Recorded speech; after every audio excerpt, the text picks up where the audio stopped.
entertainment and lifestyle. ChaKra TV. It never ends. Hello and welcome to another episode of Simple Talks right here on ChaKra TV. Life is a circle and we circle around all aspects of life. Now today on this show, I'm honored beyond my words to have this gentleman joining with me on the show today on Simple Talks. What can I say? He's a great entertainer, a professional in his own right, and household name in the entertainment business in Sri Lanka. And also, on top of all that, with his ever so charming personality. Sohan Weerasinghe, welcome to the show. Thank you for having me. And once again, I'm so honored to have you on the show. And we were planning to do this show about 2 months back, but due to unavoidable circumstances, we had to put it off. So all in good time. So finally, we are here. Sohan, to start things off, how are you keeping in the midst of all this, pandemics? I'm being very positive, helping out people in charitable ways where possible, in little ways, and also counseling some of them, because some of our musicians are quite depressed due to lack of work and zero income. So I try my best to give them a positive frame of mind, and I think there's a silver lining at the end of all this, and I say just hang in there. Things can't get any worse. So, now that the country has opened up, there is somewhat of hope. Yes, oh yes, definitely. Alright, to start the conversation off, take us back to your beginning. When did this all begin? In the mid-70s, when I just passed out of law college, I was still very much musically inclined. So I started singing with a group called the Moonstones, then Gabo and the Breakaways, while I was doing my work as a law student. As soon as I passed out, I had to decide between doing law and music. So I taken my oaths and I practiced for 1 year. I was going to courts, working for a major finance company called Finco at that time. And then I had a severe love for music. So I had to decide whether I go in full time to music. So then there was a group called The Experiments that the members were all going off to Australia. So the manager, Uncle Marcy, used to call him Marcy Pereira, he said, wanted to whether I would like to take them over. I said, okay, provided I can call them Sohan and The Experiments. He agreed. So I took over the band, and in 1976, I started Sohan and The Experiments. Since then, there has been no looking back until right now. I want to ask you a very interesting question. How many gigs you would have played up to now? My God, I have done more than 4,500 weddings alone. Wow. I mean, so 40 years. So you know, if you do average of 10 to 12 weddings a month, it's 120 for a year. So when you do 45 years, you're done. So that's true. So I think I'm right in saying that you are a household name in the entertainment industry. I suppose so in a way. So out of all these 4,000, close to 4,000 gigs, you would have had many highlights. Any special event that you can recall for us? Any special incident while playing? Yeah, I can remember once we played for a huge show for these Guru James in Kahavat.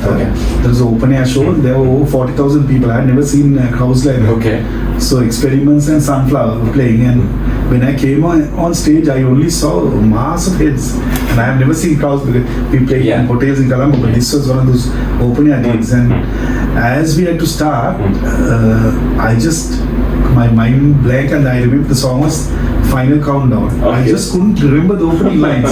So after a little while, I told the people to just keep clapping, and went and asked my bass guitarist what the opening lines are. He was also playing bass, and he said, I can't, won't come to him either. And I ran to the lead guitarist. Luckily, he stopped playing, and then he said, you start like this. And then I came back, and it looked like an act, but actually I just didn't know the words. Things like that, these things, it can be very embarrassing. After the show went off, but it was quite an experience for me. I saw people, some of them are fainting, and they were bringing them near the stage because there's no room anywhere to keep them. So it was a mind-boggling experience. I'll never forget that. Aren't we all waiting for an experience like this now? It's okay. Tell me about this song, Adare, your hit song. Okay, how did this come about? Well, there was a guy I knew called Hemsri Halpita. So I said, I want to do a song which will be popular with the young people. Then he said, what about? I said, Adare. I said, Adare. And it took him only 45 minutes. He sat out here and did the song in 40. The lyrics were done in 45 minutes. Amazing guy. Then after listening, looking at the lyrics, I went to the studio and started experimenting a bit, and then I came up with this tune and put the two together. I can't believe how popular it became, and not only the young, the old also. Everybody seems to like it, and now it has become like a hit song. But actually, before that, I had another good song called Urukanda, which also a lot of people like. But this other is a song which made me go into the Oriental feel, because otherwise we are known here and in Candy, but. Now if you go to a place like Kirinda also, they say, you can see Mata, so it's very That's what you're known for. Yes, that's right. It's your signature tune. Yes. Right. Speaking of music, now moving on to my next question, I want to ask you now, how was the scene when you compare nowadays compared to when you started? How do you see this comparison? There are two ways of looking at it. One way is, I would certainly say that today's artists are far more talented than us because they're open to the Western media, social media, Facebook. They see the latest videos. They see. We had nothing. When we started, there was only the SLBC. Even to learn a song, to get the lyrics out, not like today, 4 or 5 sit together and I take the opening line when the song has been played on Housewife check. The next guy sings second line, third. So 5 of us had to sit. Verse by verse, so I only take only the first line. Because there's no time, it's going, you couldn't even, now today you can play a tape or a CD and stop it, we just take it off and the words are not spot on either, but that's the only way we could learn. Then we didn't have 20 track, 30 track, multi-track, virtual track, so the song had to be done, the entire music track, even yesterday had to be done in one take. Then the singing also has to be done now. Now you can do a track, then you can do harmony, and then the lady singer can sing it after you sing. We had to do it in one take. Like those days, everything was recorded analog, right? Yeah, that's right. It has its advantage and disadvantage. I still feel some of the analog recordings are still very authentic. So I would say, so during our time, it was really hard work because to make yourself popular, you had to go to someone to try to sell the song to SLBC. If they play it only, or you had to do enough shows out of Colombo, like Ratnapur, Candy, other places to make people like the song. And they will request it on Housewives charts and stuff like that. If you could, if they get to know the song, otherwise you don't know about making popular. But today, a guy having money, he can get a song done. By the way, without a video now, very difficult to.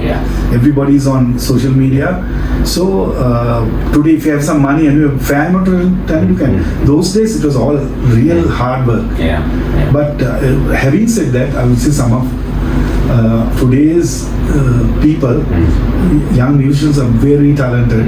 Especially the production has come up a lot, right? A lot, and even the kids, I would say, compared to me kids, but they are doing a very good job, and very soon I think we'll have time for us to say goodbye because these guys are amazing. You know? I actually wanted to ask this question towards the latter part of the interview, but now since you brought it up, speaking of the younger upcoming artists, let's talk about Yohani and then the sensation, the phenomenon that she has made overseas. I mean, we all waited so long for a Sri Lankan artist to do well in the international arena. So now we are there. What are your thoughts on that? Well, I think she has done something which none of us could do all these years. You know, the people who really tried was Bhatia and Santosh Umaria. They tried. They even did songs with Lata Mangeshkar. All that. They did a hell of a lot of good work, creative work, and I thought they were going to make it in India. But it's so funny. But it was Yohani who really got the breakthrough, and I'm very happy for her. And I'm happy for the entire music scene, which is a very inspirational thing that she did. So the younger people, all want to become Yohanis. In fact, I'm thinking of calling myself Sohani and not Sohan anymore because I think that love that that's a good one. That love that she has. Probably collaboration. What do you think? Fantastic, but I don't think she'll want an old man to collaborate with all these young guys' bodies either. I must mention Rajiv Sebastian. In this regard, he's one person who thought of Fallon Andrea and Yohani and Tashmi, I think, all of them when they were not popular, when Fallon had just come into the scene, but he did songs for them totally free. Even this Halmasa song done by Rajiv is long before nobody ever thought Yohani is going to go. So he deserves a lot of, I think, gratefulness. Yeah. Also, and I'm sure Yohani has always recognized him as somebody who did something. Now there'll be so many people want to do things for Yohani. By the time she was relatively unknown. You know? And also, I think Yohani performed that song in India as well, the Halmesa song. Yeah, must have. Yes. In fact, I heard that most of her shows that she ends up with Halmesa because she does look a Halmesa. So hats off to Rajiv as well. Oh yes. Okay. Now you said you have performed more than 2,000, 3,000 gigs. Okay. Tell us something about your band. Anybody that you helped. Was it the same lineup you had right throughout? No. Just like an office job, people keep changing. Now the original members are all gone. Some of them are migrated. Okay. Some of them have left. So one or two will for medical reasons. So the band has entirely changed now. So from the original lot, only I am left because so it has changed. But then when right throughout, I think I owe my success to the band backing me because wherever I went, the band was always behind me, and I believe we worked as a team.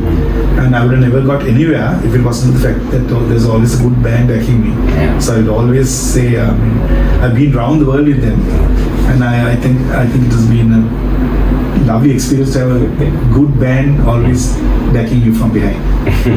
Okay, now in the recent past we saw the demise of our legendary musician Sunil Perera. Yeah. I mean, you have performed many times with him, I'm pretty sure. I've been abroad with him, done shows together, I've been to Australia, toured with him, done many trips to Singapore together and all that to buy equipment, so we've been great friends also. I have actually a picture of him right here, So we have been pals for a long time. So how did you cope up with his loss, and what are your thoughts on the loss? Well, actually, he's a guy who called me when he was even in hospital. Then 3 days after he came from hospital, he spoke to me. So it was an absolute shock when I heard that he had passed away. Because he's an outstanding entertainer and a very good human being. You don't know a lot of the charity he has done, nobody knows because he never wanted publicity. But he has a very good heart, fearless, and he hated politicians and what has happened to the country. So sometimes he got into trouble also because of the way he spoke, a very outspoken guy. He didn't believe in religion and all this stuff. He said everybody is equal. And his one idea was, even in his songs, like the peace song was, unite all the communities. That's the message Sunil gave, I think, the entire Sri Lanka and abroad. That's the message he gave to Sri Lankans also. I believe that's what we should do as senior musicians. We should do his songs and take his message across until people realize that we should all think as Sri Lankans, not like Tamils, Muslims, Burghers, Malays. Ridiculous. We should think. Take an example from Singapore. Everybody's Singaporean there. They have Chinese, Malay, Tamil, but they all go, they don't want to be, they say they are Singaporean. So that's what we should think of. And the other thing is like his music basically brought everyone together. Exactly, exactly, yes. I was involved in a lot of his songs from This Land Belongs to all the songs that he, up to Kottamalli, somewhere I am there with him, I've been there working with him. So it's a huge loss. And I don't think anybody can replace him as an entertainer because he was by nature, when you saw Sunil you could laugh. He's an absolute comedian, and sometimes he rings in the night, rings me and starts talking at about 10 o'clock in the night, and we go until 1 o'clock. Then he says, me, and he's telling me. I said, he keeps saying, amazing character, When was the last time you performed with him? That was about 2 years ago. At a sing-along, he came and sang with us at the Jai Hilton. We played for a sing-along. He and Marisol performed with us. But after that, due to COVID, we could only talk on the phone and stuff like that. Right, you're watching Simple Talks right here on ChaKra TV, so don't forget to subscribe. And we are in conversation with the legendary musician Sohan Weerasinghe. Moving on to my next question, Sohan. In the midst of the pandemic and all the chaos that's happening around us in the society, I see you being very vocal on Facebook. I see a lot of posts, maybe about 2-3 posts a day, about social issues. What are your advice for future, your, let's say, fellow musicians? What can they do in situations like this? Now it's like this. First of all, I must tell you this.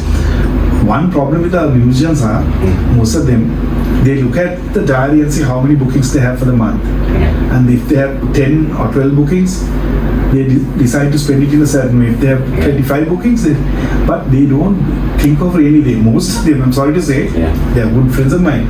They bust up everything they get because the next month is one better, and then they say Christmas season is coming with 31st night. So because of that, they never think of rainy day. A lot of these guys are in trouble now. Most of them are in trouble because they never saved. They took expensive cars, took a lease, things that they really, or went into an expensive house without trying to get your own thing. Through the years, some of them earned a lot of money going abroad, but they frittered all their money away without. I'm not saying everybody. Some of them who use the head have got somewhere. They can take a hit or two and sort of manage for at least 1 year. With the savings, they have the fixed deposits and things like that. Some of the others have zero money with them. That's why they are in trouble. So one thing is, I think as a musician, just like any other job, you must keep a certain amount of the money and try not to spend it entirely, because you never know at what time. Because I notice it, music is one industry, entertainment, gets hits every time. There's a April bombing, you get hit. There's a curfew, you get hit. There's a natural disaster, you get hit. The first thing they clamp down is on entertainment. So therefore, my advice to musicians is, one is that. Second thing is, there is no shortcut to becoming a good musician. A lot of hard work, unless you have exemplary luck like Yohani, who blossoms out of nowhere. Most of the musicians are katta kana, they say. Yeah, you have to, because there's no easy path. You have to, first of all, you have to rehearse, you have to learn what you have to do, and you have to have the passion for it. There is no, you can't just do one song. And you get a lot of people who are the one song wonders. They do a song, they can't sustain after that. I mean, we have seen, even in the international arena, we have seen a lot of one-hit wonders. And then they go as far. But if you want to say, what you say, Taratno, you have to have a long shelf life. There's a lot more to put into it. It's a lot of, So what are your thoughts on all these reality shows that's been there in media? We see many reality shows. One of the good things of the reality shows, like people like Fallon and Rhea wouldn't have got anywhere if it wasn't for reality shows, right? There's so many others I can mention who are got. But at the same time, now you know what happens at a reality show? You bring people, say from outstation, from villages here and there, and make a huge fuss about them on TV, and they have campaigns. Guy against the Nigamu guy, that goes on, and then you come for this contest. Everybody votes and all that, and suddenly one person wins, one person was a runner. They got the rest of the other 24 who have become 12, and finally the 6. They are suddenly. They are thrown after that, nobody cares. They are thinking of the next dream star, next superstar and stuff like that. So what happens to all these other people now? They have got messed up because they have been in their villages, they have said, Roshan, Hisman, Dushma, Hisman. So now what happens? Suddenly, they lose all that and they can't do the normal job. They are quite... it is a mentality also, right? So unless channels do something for them also, without just concentrating on the winner. You're watching Simple Talks on ChaKra TV, and we've been having this conversation for a few moments with Sohan Weerasinghe. Any new music that you're doing, Sohan, right now? Yeah, but that's one of the good things of this COVID thing is that as we're not really working, we have plenty of time to be creative. So I have my studio here, right here. It's fully soundproof. So I go down there and start composing songs. I will get together with the recording engineer and we try to do something new. So I put out a few originals, new ones called Sivmeliye, Adare, not Adare, Sivmeliye, Thorumoro and stuff. It's getting quite popular. I'm doing a few more. And an old song of mine called Bolsan Bole, I'm remixing it. And I hope to put it out very soon. And I think it's a wonderful opportunity now to put in a little bit more because we have plenty of time, which we never had. Normally we involved this sing-along, that dance, that tour abroad and all that. So we always said Arut Sindhu Akkanna, but when it comes to that, we never get together and do it. Right now we have the time to do it. It's the best time to do it. Yeah, so it has it's good side too. That's always the good to think in that way. Take the positive out of something. Yes, I always look at the positives. Right. Moving on to my next question.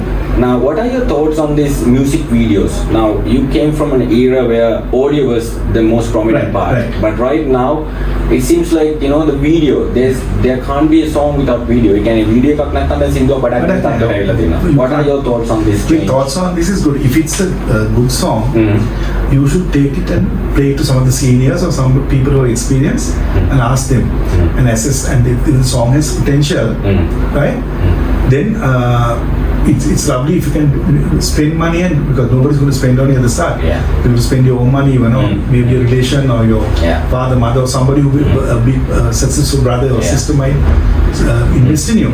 It is always good because even Yohani's song, going back to Yohani, wouldn't have got popular if there was no video and they didn't see Amitabh Bachchan dancing.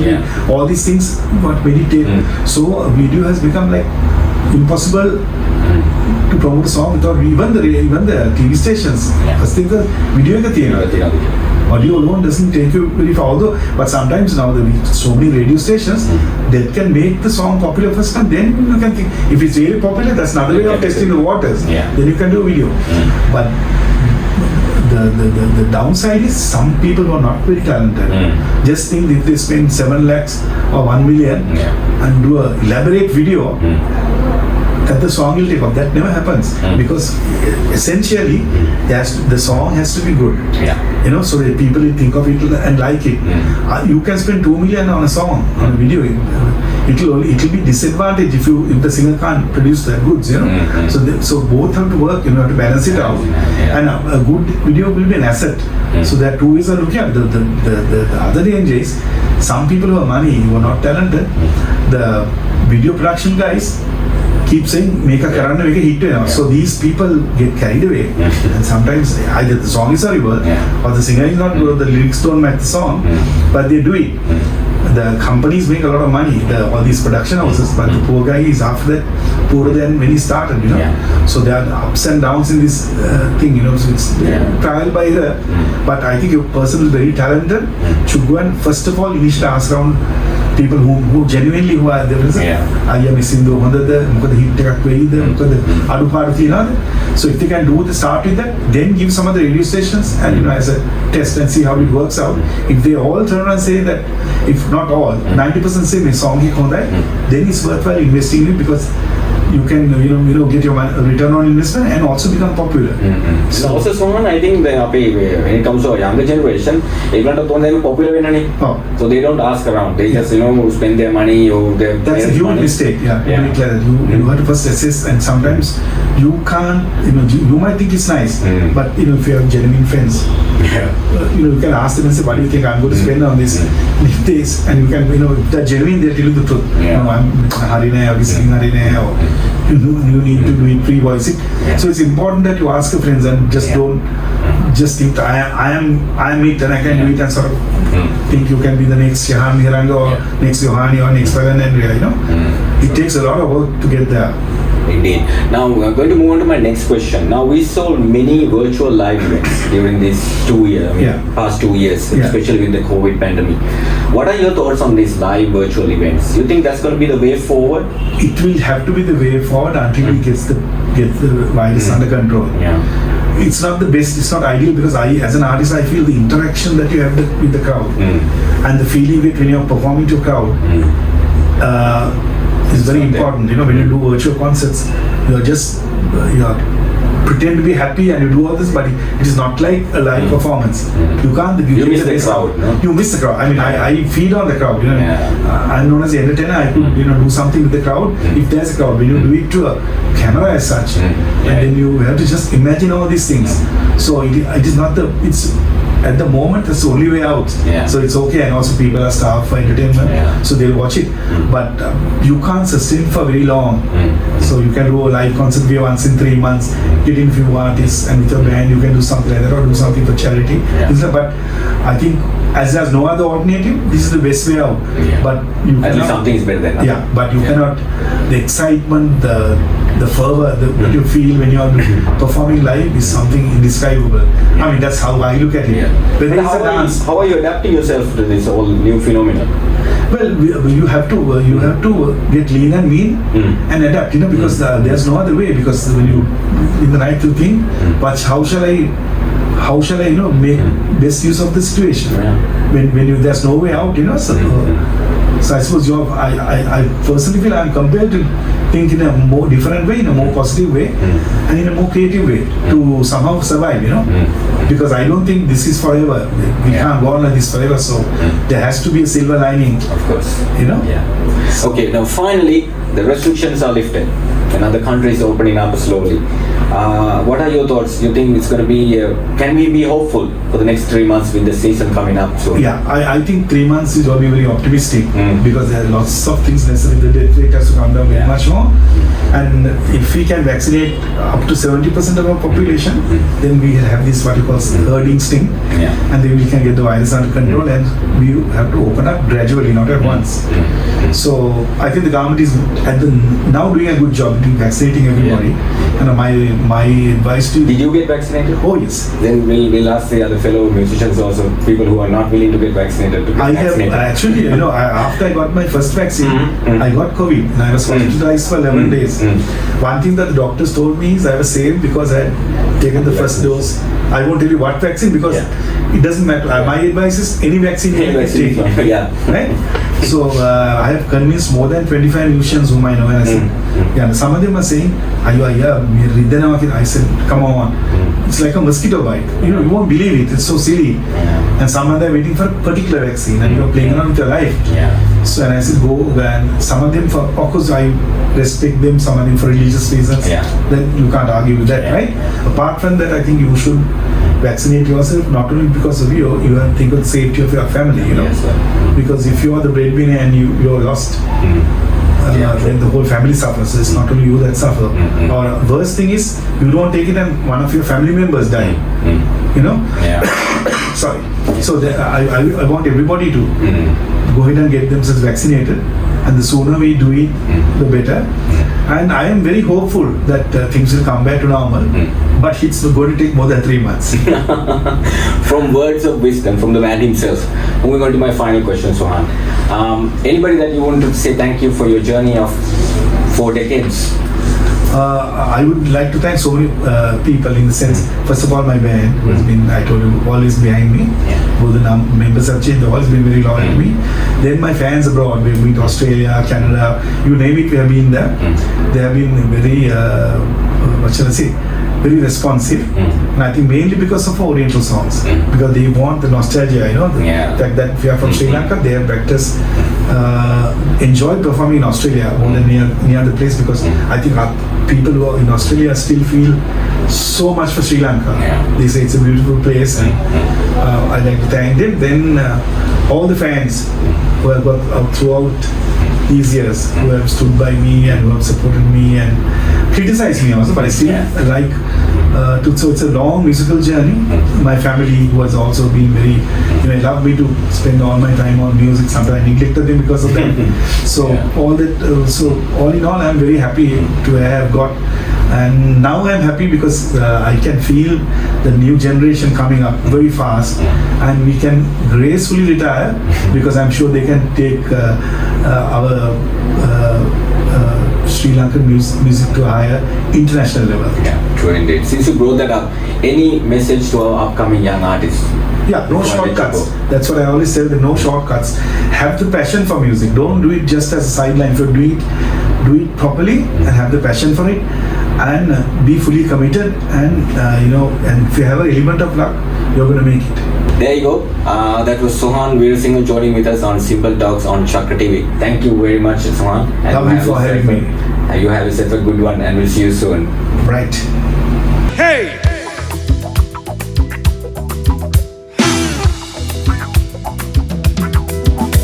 ඔබ මුලින් දුටුව දිනමා මුළු හදවතින්ම බැඳුනා මතකයි එදිනේ රහසේ ගනුනා ආදරේ